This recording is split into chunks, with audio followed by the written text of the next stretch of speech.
Hello everyone, welcome to From the Star Wars Home Video Library. I'm your host Nathan P. Butler, author of A Saga on Home Video, and this time we have kind of a special episode here, sort of, I guess, at least it is to me, because this is finally sort of the end cap of a little sub-collection within my collection. I have finally completed something that I had not expected to be able to complete. There are times I've said that on the show before. You know, I've acquired something I never thought that I would acquire. A lot of times it was stuff coming that was donated from Matt Fry, like the V2000 cassettes, or when I was able to eventually get my hands, for instance, on some Video 8 stuff, that sort of thing. But this is another of those things where I kind of felt like I had a complete collection, but it wasn't truly complete to me, because it was a substandard way of collecting it compared to what I would have preferred to do.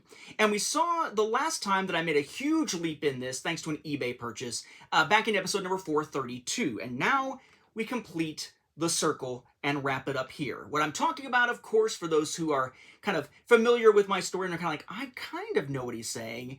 If you guessed it was about this, you're right. This is the Star Wars movie viewer. This was my original version of it that I acquired years ago.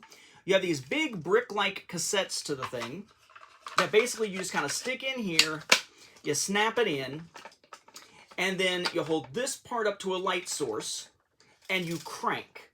So like in this case, I'm seeing, let's see, it's Chewbacca, it's the Millennium Falcon flying away from Tatooine, it's them being fired upon by the Star Destroyer, and then all of a sudden they're in the cell block, and so on, and so on, and so on, right? Very loud, very obnoxious in its sound, but this was one way in 1977 that kids could actually experience some Star Wars at home. No sound, and you had to crank it yourself, but actual film reels built into these cassettes for kids. It was sort of an appropriation of an existing property that the company had from Kenner that just was, you know, labeled as Star Wars, and then Star Wars cassettes came out for it. There was other ones like, $6 Million Man and so on also got stuff like this. And remember, in the US, we did not have a projector to do this, like the Mini Cinex. That was something you'd see in places like Europe. Over here, the projectors that we had tended to be slideshow projectors, not actual film. If you wanted film projected on your wall, you needed some of the Super 8 releases like from Ken Films. Now, you might recall back in episode 432, I showed you this. I finally acquired the actual movie viewer with its first cassette in its original packaging, which apparently cost $7.94 at a place called Two Guys back in the day. Sure. Okay. And that was when I was also, around that time, able to show you that I had acquired cassettes. There's 5 cassettes total, one of which came in the original box, but 4 were sold separately. I'd finally acquired some cassettes in their original packaging, except for one. But it let us see something interesting, because we had Battle in Hyperspace that we looked at the time. This says, simple to insert, snap in cassette, and crank to see exciting action. Continuous loop film, turns forwards and backwards, which seemed to have been an issue because that would change shortly thereafter. We also saw this one, right? Destroy Death Star. Okay? Another one which says basically the same thing here, and on the bottom, where it says Kenner, it's just got a little Kenner Product, Cincinnati, Ohio, with its zip code down here. Those came out in 1977, and my assumption had been that they'd all come out in 1977, only then I had realized that the one, I believe this is the only one that I had in its packaging for a while, Assault on Death Star, actually sort of put the lie to that, because if you look down here, the copyright says 1978. Apparently 3, including the one in the original package with the viewer itself, 3 were released in 1977, the other 2 released in 1978. So I'd had this one for years, and then I picked up the boxed original movie viewer with its cassette, and those other 2, which helped put the lie to it, and, I really probably could have done that myself by looking at this and realizing that that said 78 years before, but notice that this says, simple to insert, snap in cassette, and crank to see exciting action, continuous loop film. It says nothing about, going backwards or forwards, because you don't want to break the film inside, and notice that there is no, if you look at it, it's just black, right? It's not like something's covering up the other text. It was just made without that text. Which brings us to the other one that I didn't have until recently that has finally completed my collection. It's going to look a lot like the other ones we've seen. The biggest question lingering was whether there were any differences with the packaging, really. We've seen the cassette before, so no sense really in delving into that, but I'll pull it out here for a moment, that is this. Finally finishing out the collection with Danger in the Cantina in its original packaging. So as before, it says Star Wars, copyright 1977, 20th Century Fox Film Corp. Movie cassette color show. The title, this one has Greedo in the corner. Yes, we said Greedo. The top there says for use with all Kenner movie viewers and video centers. Product number. Title again, Danger at the Cantina. There, product number, Star Wars movie cassette color show with no specific titles. Same thing on the other side. The bottom here, Star Wars with the product number, Kenner movie cassette color show. Then the copyright information down here, which again is larger because it not only has like the Cincinnati, Ohio stuff. It says copyright Kenner Products Division, General Mills Fund Group, Incorporated, 1978, Cincinnati, Ohio, 45202. Okay, so this is also from 78 there.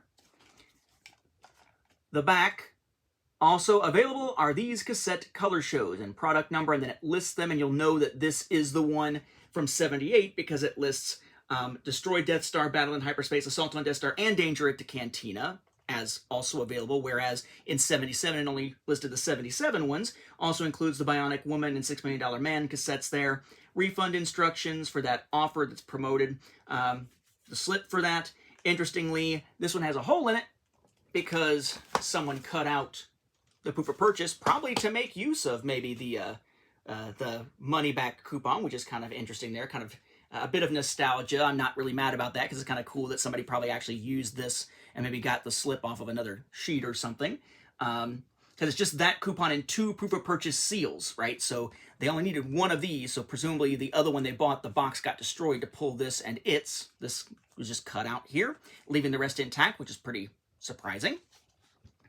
Then on the front, again, we've got the ages 3 and up, right there on the front. The ones previously said ages 5 and up, so kind of interesting. Product number, kid looking through it. Kenner with some legalese. The Hey Mom offer over here about saving the money. Momonadon, there, the Athorian, as the other image here on the front. And then interestingly, notice the text on the front.